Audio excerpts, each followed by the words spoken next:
All right, people, we back again for another one. I go by the name of Tommy Guns. This is the Quote Ghost podcast. And today, we going to dive into the whole Diddy situation one more time. If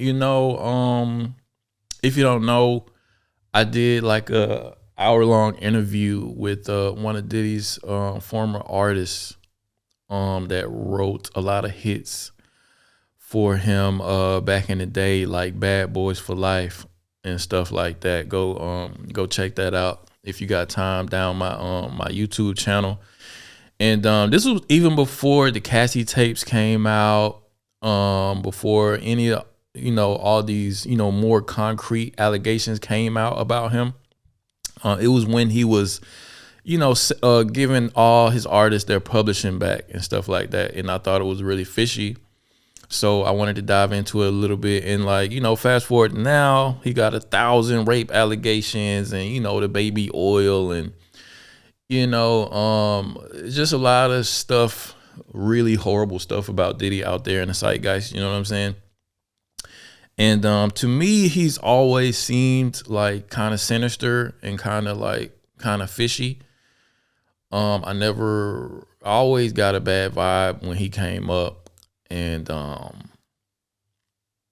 it's just interesting to see, what's happening to his life and his story at this point in time. And the more people that, were in his orbit when he was at the peak of his fame and, wealth. And, when he was more in the music industry, it just gets more and more deep, gets more and more interesting. You know what I'm saying? Because recently Day 26, which was one of his groups that he had one of those reality shows with back in the day, like Danity Kane and the band and all those guys. When it came to Diddy, like making groups and like having a reality show around that whole, that whole concept he had back then, and how we looked at it as entertainment when he was mistreating these people back in the day, and now fast forward, they can like really speak to what happened to them and stuff like that. And like I saw a Vlad TV interview with Day 26. And it kind of, it's been going viral lately because, one of the members actually all of them kind of burst out into tears when they started talking about Diddy. But let's watch the clip and I've only seen it once. So let's just kind of try to dissect it and like jump in the comment section and let me know your thoughts on on the video as well. Let's get into it. Not here anyway, but Nice. Well, I whatever was was with wrong. Dirty Money, and I sung background for them when I wasn't a part of Day 26. Mm-hmm. So I was able to be around them through the album process of them creating Last Train to Paris. And what I witnessed was a sober Sean and a regular Sean. Like when he's regular, he's very cool, very giving, like it will invite you to dinner, you know what I mean? Feed you around his table. What up, Playboy? What up? Be very excited. Then I saw a high Sean too, which was very dangerous. So that's why I said I feel like he's in jail, and I'm not judging anybody because I think he needs prayer and help. But he's in jail because he's a danger to himself, first of all, and he's a danger to the world right now. And I think there's a lot of people that are scared that didn't come out in the beginning, that are very scared because it's a scary situation. It's not just him that could possibly hurt you. It's people around him that are still close to him. That's interesting because, every few days, somebody from back in that time period comes out and, gets the courage, I guess, to come out and give an account of their experience with Diddy, whether it's somebody from Dirty Money, one of his bodyguards, Chopper City recently came out and said some stuff about him and his dealings with him and other artists that was in the band and stuff. So, and documentaries are out about people giving accounts about it. Like Diddy seems like the devil incarnate. The more stories, it's not funny, but he seems like a pretty gnarly bad dude the more stuff comes out about him. that can hurt you, or it's just really deep, man, with Sean. So I would say I think he's in jail right now just for a good reason. Well, I did an interview with Roger Bonds, who was in security. Was he around you guys? No, No? I don't think he was around. Well, he was around. I was around Roger Bonds. He was around him, right. And he witnessed all the abuse. Yeah. But, what you're saying is, basically consistent to what he was saying was that Diddy was, over time became a drug addict. Yeah. He would go on these drug binges. Him and Cassie would lock themselves in these hotel rooms for 3-4 days, go on these binges. And He was on that pink cocaine, whatever they call that shit. during the binges, that's when allegedly the free coughs happened or whatever else. And then they would go and get IVs. Yeah. And you know what I'm saying? Try to rejuvenate yeah. themselves. That's a fact. And then What kind of I'm freaky. I ain't Diddy freaky. But what kind of sexual activities are going on in these freak offs where you need not only 1,000 bottles of baby oil, but you need an IV drip to replenish the vitamins and minerals in your body after the fact? What the fuck was going down in these freak offs, man? a week or two later go through the same type of thing. He's also the person that said that Diddy said that he never cared about making a band, and he never planned on using making a band successful. Like it was just basically like a lick for him. Basically. Yeah, he never really had a business mind. That was James said that. Well, my thing with Roger Bonds was Bonds. I had an issue with him, and I was kind of nervous around them because I was in the email, and I saw some things in a personal email that threw me off guard. Like what? I don't want to go into details right now, but it just threw me off guard. It's interesting that, he finna get into what happened between him and Diddy. But he seems like he's still afraid to say exactly what happened, which is weird. Cause if something terrible happened and you're doing interviews around your music and stuff, and Diddy's in jail, but I guess he did just say that it's not just Diddy, it was the people that was with him that can still fuck people up for saying the wrong thing. You know what I mean? To make me be you know what I mean? I understand you crying now and of the trauma that you've seen, but what about me, bro? Mm-hmm. What about the trauma you put me through when I read that email? Yeah. You know, that's why it's just not Sean that's guilty. They're all fucking guilty, man. And I don't just put the blame on Sean. I blame everybody that's in his circle. They're all millions and they want to be like him. And if they can't be like him, they try to come against him. If they don't got the money or they can't get it as quick as he's doing to get it, then all of a sudden it's let's turn against him now. You know what I mean? That's interesting. And that's what a lot of people been saying. Even in the interview I did, you look at the comment section and everybody why you coming out now wanting to tell on Diddy now that he super down and out and stuff like that? Where was you back then when all this crazy shit was going on? You was complicit in it, but in all of a sudden you holier than thou and you want to spill all the beans and shit, which, I agree with that argument, but I think if somebody, regardless of what time it is now, if somebody want to tell the truth, let them tell the truth. But at the end of the day, it shouldn't, if Diddy didn't do it by himself, he had people helping him. So if he gonna go down, all them niggas gonna go down. But I think he should go down first, and then it should trickle down to everybody who, his bodyguards and assistants and whoever facilitated the things that was happening should also go down as well, vis-a-vis Ghislaine Maxwell, Because I guess whatever, I don't know. Well, you said that you've seen the drugged out Diddy. Yeah. What would happen during those times? Well, I mean, I can't. I'll keep it very short. Things felt very sacrificial. Shit. Sacrificial. Okay, I can't, I don't want. I'm a conspiracy person too. You know what I mean? Because I'm not. But can't. When you're under a power, man, it's just you. Under I a can't go power? into details now, but sir, like I'll tell you, it felt like some sacrificial stuff was going on, man. Like it felt very scary and weird. Hold up, what y'all think? Look at his face. What y'all think he mean about some sacrificial stuff that he can't say? Okay, we get into the nitty gritty of it now, people. To where I ran to get help. I ran to my doctor. I spoke up with my family. I spoke up to people around me because I was like, if this is true, and I'm caught missing or dead or something, I want you guys to know facts and the truth of what I'm going through and experiencing. Did you have this conversation with the rest of the group? Yeah, they know. So when you guys heard this, We was in tears. Like, oh, yeah. wow. In tears. Real, I love my brother, what's going on, tears. Real hurt, pain. Like that. I got to get an injection in my arm every month for mental health now for the rest Really? of my life. What's the They diagnosed me as schizophrenic and bipolar. The same thing, kind of like what Fred said he was going through. But it's just, I didn't experience suicide thoughts. I experienced other thoughts of being harmed and stuff.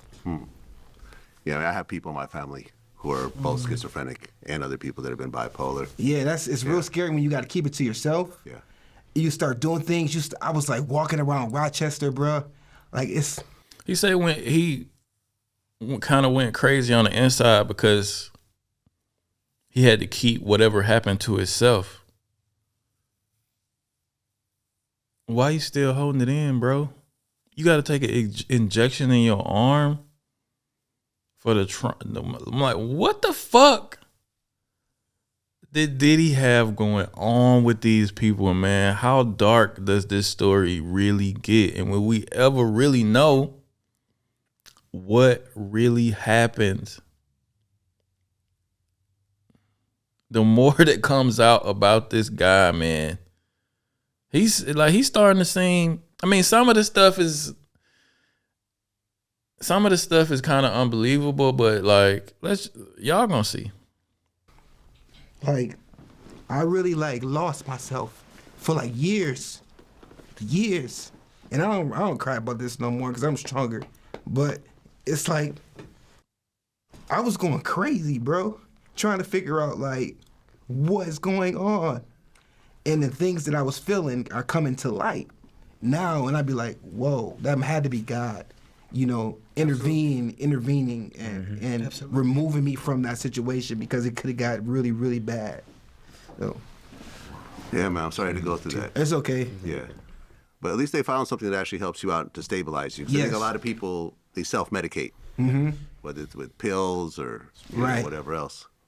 Yeah, man, I'm glad you're okay. Yeah, I'm okay. Oh, they finna bust out. Oh, they all busting out into tears, huh? Not good, bro. I'll give you guys a minute. Yeah, I guess like if this would never came out, I still would have been secret about it. I wouldn't just like snitch, Yeah. cause I'm not no snitch. Like I was gonna just deal with it, and I don't know why Damn. somebody that evil would. She broke my glasses. I don't get it. I don't know why somebody would do that to a talented, passionate people. Yeah. Like, we talented, passionate people. I don't understand. No, it's okay, bro. I don't understand why someone would sit down and think about hurting someone. I don't know. I just want to know. Look at the pain and the anguish on this man's face, man. Like, what happened, bro? Tell us what happened. Now is the time. Diddy in jail. And if anybody who's not in custody did anything wrong to you, like, name them too. And that takes away their power. If what happened really happened and is true, this is wild, man. Out of all the stories or all the instances of people speaking out against Diddy, this, in my opinion, is like one of the most convincing and powerful instances, because he's not even saying what happened, but just the realness of the reality of what he's saying, and like how he conveying it, and the sadness on not just his face but the rest of the group's face at the mere mention of whatever happens is wild. Diddy need to stay the fuck in jail, man. And or laugh about it after they do it, you know. Like, I don't get it. That's why I said none of them are innocent. I'm not here to expose anybody, but none of them are innocent, man. Like, none of them are innocent. Y'all all coming after this man for millions of dollars when y'all were a part of it as well. Y'all were down too. Like, that's not fair. That's not fair to him. It's not fair. Fair to me. It's not fair to people that with actual story that actually been affected by that. Because then it make everybody seem like they just try out to get something, or that's true. You know, whatever. Opposed to it being real people that went through real stuff. You know. Did you ever confront Diddy about this? I kept trying to get in contact with him because all I wanted was an apology. All I kept saying, like, could you apologize? Like, could you just apologize for what I can't talk about right now? But I just wanted to apologize. Big boy in the back, the only one who, like, I don't know what the fuck y'all talking about. Not to laugh at the situation, but everybody crying and looks very emotional, but Big Buddy in the back with the Sox hat on. That's interesting too. Because something was wrong with me, man. Something was wrong. And like when your last Vlad interview, you could look at me and tell like something was wrong. Like I wasn't the enthused person. I wasn't cute. I looked like stressed. I looked like I was in a dark place. So like you could tell like something was wrong. Like Yeah.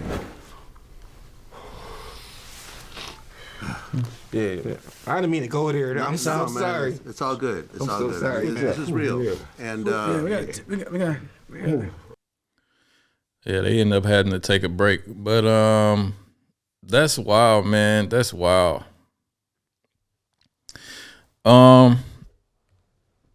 Yeah, I think like it's a lot of people who say stuff like, you know, having 1,000 bottles of baby oil is not a crime. You know, flying people out, you know, to have freak offs isn't a crime. You know, he's not in jail for beating up Cassie. The statute of limitations was up and stuff. But like, and there's a lot of people say he wouldn't be in jail if it wasn't for his lawsuit against the liquor company and blah, blah, blah, blah, blah, blah. But damn, all them dudes was crying like that, man. Like, it's too many stories about Diddy out there and the stuff that he's done to people over the years. Whether it's like bad contracts or, you know, fucking people, like threatening to kill people. You know, it's too many rumors about people around him, you know, coming up missing, dying for, what's the word I'm looking for? Like circumstances that can't really all the way be explained. It's just too many alleged stories about Diddy for him to be innocent. You know, I wasn't there.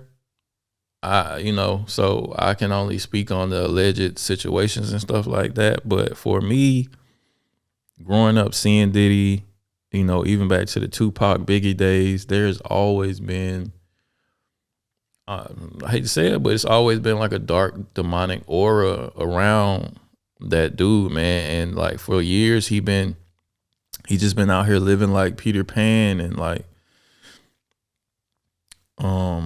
what I mean by he been living by like Peter Pan. Like the dude is damn near 60. You look at him, he hasn't aged a day. Like if anybody sold they soul to the devil and is like an arbiter of like debauchery and like the worst things about society. Diddy is one of those people, you know what I'm saying? The dude, I can't remember the guy's name that I interviewed. This was maybe like 2 years ago, that used to write for Diddy. But he wrote a book about Diddy called Dancing with the Devil. In the interview, he referred to Diddy as the actual devil. And it's a lot of people who would kind of corroborate, you know, that sentiment. And like, he told me a story about an 11-year-old boy that ended up running out into the street and did the Martin Lawrence butt naked, trying to get away from some situation that Diddy put him in. You got, you know, Justin Bieber and Usher, and it like, the stories just never end about this guy. You know what I'm saying? So, and then now you got Day 26 shedding, a whole group of grown ass men shedding tears, afraid to even say what actually happened in the instance that's making them feel like they feeling in this interview. It's just crazy, man. But get in the comment section, let me know what y'all thought about that, what y'all think about that, what you think about Diddy in general. Are you indifferent? Have you just heard too many stories about him? Are you like numb to the facts? Or, you know, do you think he's innocent? Do you think he deserves to be in prison? Let me know, man. I'm kind of, you know, that kind of put me in a sad mood. I'm not gonna lie to y'all, but I appreciate y'all for tuning in. Appreciate y'all for watching, man. Jump in the comment section, like the video, subscribe to the channel, and I'll see you guys next time. This is Quote Goes Podcast. Peace.